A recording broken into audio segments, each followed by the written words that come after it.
안녕하세요. 좋은 책의 핵심 문구를 정리해드리는 케빈 파이브입니다. 오늘 소개해드릴 책은 모리 다쿠모의 40 식사법입니다.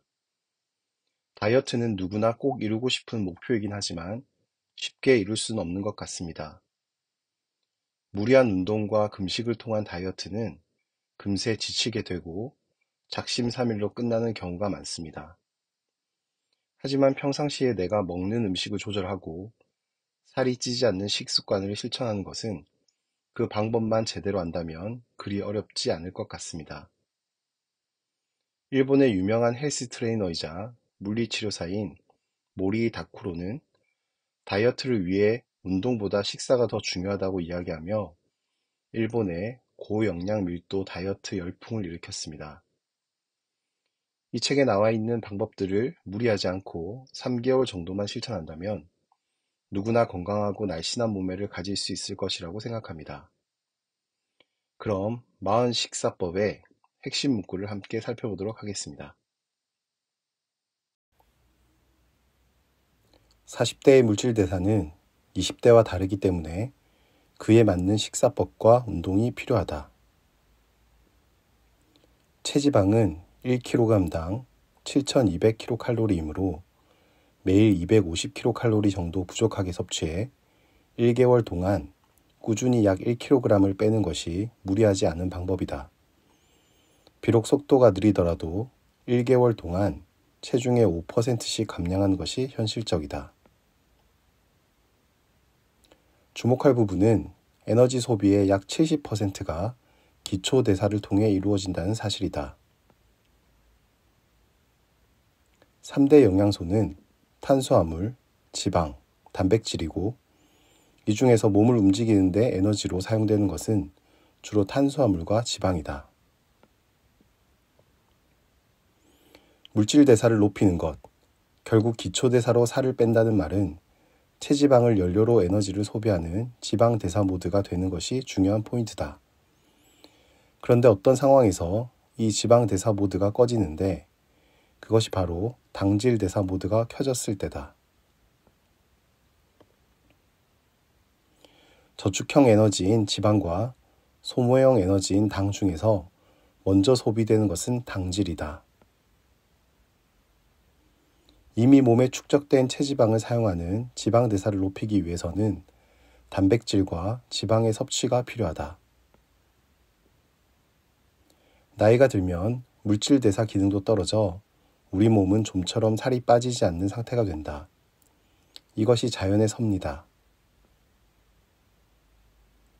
활성산소나 당질, 조악한 기름을 과잉 섭취해 평준된 식사를 하면 산화 스트레스가 발생해 다이어트 호르몬인 렙틴 수용기가 제 기능을 하지 못하게 된다.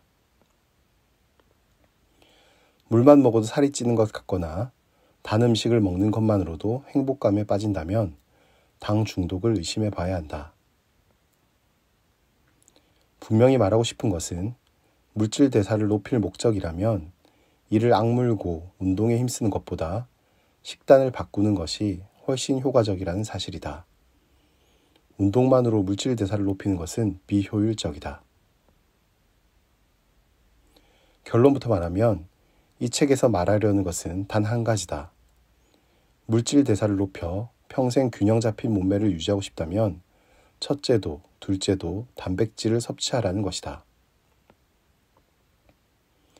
3대 영양소를 단독으로 섭취했을 때 탄수화물, 당질이 10%, 지방이 10%, 단백질이 30%, DIT가 높아진다는 실험 데이터가 나와 있다.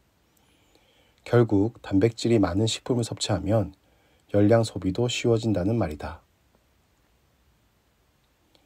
물질 대사를 높이는 식사를 한마디로 말하면 근육의 재료가 되는 단백질과 지방의 연소를 촉진하는 양질의 지방, 물질 대사에 사용되는 비타민과 미네랄이 풍부하게 들어가 있는 식품을 먹는 것이다.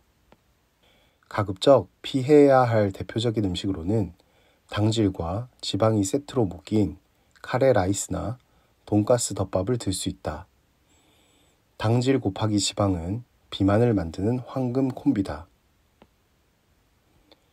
대사가 원활히 이루어지지 못한다는 사실을 안 당신이 오늘 저녁 식사 전까지 해야 할 일은 단백질이 풍부하게 들어있는 고기와 생선, 달걀 등의 동물성 식품과 낫또나 두부 등 콩 제품을 구입하는 일이다. 하루에 육류나 생선은 손바닥 크기 2장, 달걀 3개, 낫또나 두부 식품 2~3개 정도 섭취하는 것을 목표로 한다. 30대 이후의 근육량은 매년 1%씩 감소한다. 운동도 하지 않고 단백질도 섭취하지 않으면 이 같은 근육의 감소를 멈출 수 없다. 근육량이 줄면 당연히 기초 대사량도 날로 감소할 것이다. 고기가 싫다면 낫또나 된장, 그리스 요구르트, 두유, 프로틴 파우더 등을 섭취하면 되는데 만일 이마저도 먹기 쉽지 않다면 아미노산 보충제를 권한다. 장수하는 사람들 가운데 고기를 충분히 먹은 사람이 많다는 사실은 인체에 반드시 필요한 단백질을 소화하고 흡수하는 대사 능력이 충분히 갖춰져 있는 사람이 건강하다는 사실을 반증하는 것이기도 하다. 단백질을 적극적으로 섭취해 손해볼 일은 없다. 권하고 싶은 잘 씹는 기술이 하나 있는데 그것은 일단 입에 음식을 넣은 뒤에는 젓가락을 내려놓는 것이다. 물을 마셔 입안에 음식물을 흘러 넘기는 경우에도 씹는 횟수나 침 분비량이 적어지기 때문에 결과적으로 살찌기 쉬운 체질이 되기 쉽다. 달걀은 물질 대사를 높이는 매우 우수한 식품으로 나 역시 매일 적극적으로 섭취하고 있다. 달걀 알레르기만 아니라면 하루에 달걀 3개를 목표로 삼아라. 하루 5개 정도를 먹어도 문제가 되지 않는다. 계란볶음밥이나 닭고기와 계란을 얹은 밥, 돈가스 덮밥, 계란 냄비 우동 등 당질 곱하기 지방의 식사 메뉴는 가급적 피하는 것이 좋다. 콜레스테롤이 동맥경화를 일으킨다는 말은 과학적 근거가 없다. 동맥경화의 원인은 콜레스테롤이 아니라 산화 스트레스다. 당질 섭취를 절제하면 혈관은 점차 되살아나 LDL 콜레스테롤 수치만 상승하는 일은 결코 일어나지 않는다. 물질 대사를 높여 건강한 몸매를 만들고 싶은 사람이라면 괜한 걱정하지 말고 적극적으로 달걀을 먹자. 물질 대사를 높이고 싶다면 단백질을 적극적으로 섭취하라. 달걀은 마음껏 먹어도 좋은 완전 식품이다. 우리가 적극적으로 섭취해야 하는 대사를 높이는 지방은 오메가3다. 반면 피해야 하는 지방은 오메가6다. 오메가3는 단백질도 풍부한 등푸른 생선을 매일 한 마리씩 먹는다는 생각으로 적극적으로 섭취할 것을 권한다. 대사의 개선을 위해 육류를 선택할 때에는 붉은 살코기보다 지방이 많은 삼겹살이 더 좋다고 할 수 있다. 무조건 지방 섭취를 제한했다가는 체중 조절에 실패하기 쉽다. 밥을 먹을 때의 규칙은 단 하나, 일식에 80g으로 제한하는 것이다.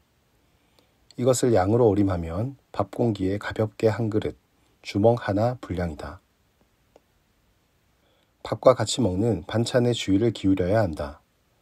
가장 좋은 것은 콩, 깨, 미역, 야채, 생선, 버섯, 감자를 적극적으로 섭취하는 것이다. 우리 몸의 물질 대사 기능을 저하시키는 가장 큰 원인은 당질을 과잉 섭취하는 것이다. 그 중에서도 설탕과 밀가루는 가히 악마의 음식이라 할 수 있다. 밀가루를 먹지 않고 사는 것은 거의 불가능하다고 걱정하는 사람도 있을 테지만 방법은 의외로 간단하다. 일단 밀가루 제품으로 대표되는 빵과 면을 먹지 않는 것이다. 과자를 삼가하는 것은 기본이다. 이 규칙만 지켜도 보통 살이 빠진다. 여러 차례 말했듯이 대사를 높이기 위해 필요한 것은 첫째도, 둘째도 단백질이다. 콩, 깨, 미역, 야채, 생선, 버섯, 감자에서 콩과 생선 외에는 단백질 함유량이 적은 편이다. 간식으로 견과류나 버터를 먹는 데에는 장점만 있다. 원래 지방이 풍부한 식품은 지방 대사를 높여주는 효과가 있기 때문이다. 음식만 잘 선택해주면 칼로리가 높아도 살이 찌지 않는다. 견딜 수 없는 공복감이 찾아오면 지금 체지방이 에너지로 바뀌고 있다고 기뻐하자. 몸을 지방 연소 모드로 만드는 당신생을 촉진시키고 싶다면 공복 시 당신생의 재료가 되는 단백질이나 지방, 비타민과 미네랄 등 당질 이외의 영양소가 든 음식을 선택하는 것이 중요하다. 나는 한밤중에 참을 수 없는 공복감으로 잠을 이루기 힘들 때 비상식으로 낫또를 먹는다. 배가 고프다고 급하게 빵이나 과자를 먹어서는 안 된다는 것을 우선 기억하자. 내가 즐겨 먹는 발효식품은 역시 낫또다. 간편히 먹을 수 있는 치즈도 추천한다.